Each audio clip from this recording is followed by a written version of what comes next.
करणला 1.5 ते 2 वर्षानं भेटायला लागलोय. हा नेव्हीत असल्यामुळे हा आउट ऑफ इंडियाच असतोय. मग काय इकडं आल्यावर आमचं प्लॅन चालू. आमचं रिलेशन खूप भारी आहे. त्यानं घेतलेली नवीन 4 व्हीलर कालच घेतल्याने आज दाखवायला आला. मग आल्यासारखं गाडीचं जरा आगमन केलं.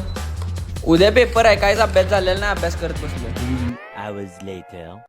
हे अमित आहे आणि हा माझ्याकडे आलाय म्हणजे काहीतरी झोल आहे. झोल म्हणजे ह्याचं काहीतरी काम आहे. पण भावाने एनएस एकदम भारी केल्या. ह्याचं काम होतं कुलदीप दादाकडं. त्याच्या सॅडल गार्डला पावडर कोटिंग करा. बाहेर पडलोय तर म्हणलं कॉफी पिऊन या. फॉग लाईट असली बसवल्यात की पुढच्याच डोळस गेलं पाहिजे. ही आली आपली कॉफी. थोडा इथं टाइम स्पेंड केला. परत गेलो आयर मध्ये. तोपर्यंत ही दोघं सख्खी भाऊ भेटली. ह्या हर्षाला पाहिजे होतं सिंगल पॉईंट कटिंग. मग मुबीन भैयाकडे गेलो पण ह्याच्याकडे काही सापडलं नाही. निनादला म्हणलं तुझं तू हुडक, आम्ही जातो.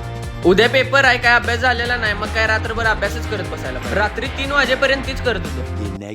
पेपर आहे म्हटल्यावर युनिफॉर्म घातलाच पाहिजे आणि त्याच्यावर जॅकेट पण घातलंच पाहिजे. कुणाला समजलं नाही पाहिजे कोणत्या कॉलेजचा आहे. नाही पेपरला गाडी घेऊन जाणार आहे एप्रिल. सनम तेरी कसम तो पिक्चर लागला. पुन्हा रे वन आहे, ते वनच आहे फक्त रिलीज. मग ती बघायचं आहे का? पेपर तो होते रहेंगे. मागलायला नाही, पोटरचं काम करायला लागेल, हातोडा छंदी घेऊन सगळं बंद, बाकीची नाटकं सगळी.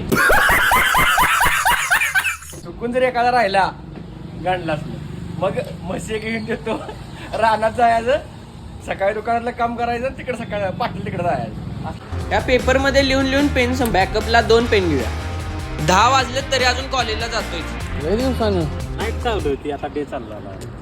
चला आज तर मला बाहेर बसूनच पेपर द्यायला लागणार. पेपर सोप्पा गेल्यावर पोरांची खुशी.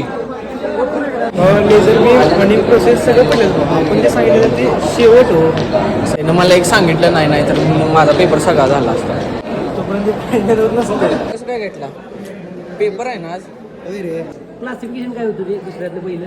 नॉन कन्व्हेन्शनलला 4 टाईप होतं ते एनर्जीचं. ह्याने एक दिवस कधी लेक्चर केलेलं नाही. 4 टाईप होतं. त्यात व्हिडिओ करून एवढा कुणाला पेपर जरा अवघड गेलाय म्हणून असा बसलाय. जेट मशीनचं काय आपण बघितलंच नाही. मी तिन्ही डायग्राम दाखवलेलं तुला. एक्झाम सोडली तर एवढ्या गाड्या आमच्या कॉलेजमध्ये मी कधीच बघितलेल्या नाही. कुणाला सांगितल्यावर तेजाला लक्षात आलं की त्याचं क्वेश्चन राहिल्यात म्हणून दंगा करत होतो.